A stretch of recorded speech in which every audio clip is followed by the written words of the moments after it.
How to fix not receiving WhatsApp notifications unless you open the app. Hi everyone, this is Max. I hope you are doing great, so let's start without wasting time. First of all, keep holding the WhatsApp icon and tap on app info. Now click on manage notifications and enable the toggle for allow notification.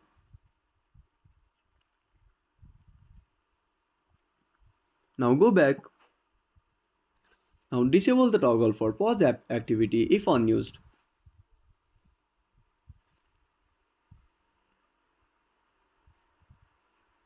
Now open up your settings application. Click on battery, tap on more settings and click on optimize battery use. Now find WhatsApp. Now select don't optimize. I hope this should fix the issue. If you found this video helpful, smash that like button and subscribe our channel for more awesome content. Have a burning question, want to search the topic? Drop down a comment below. This is Max signing off until next time.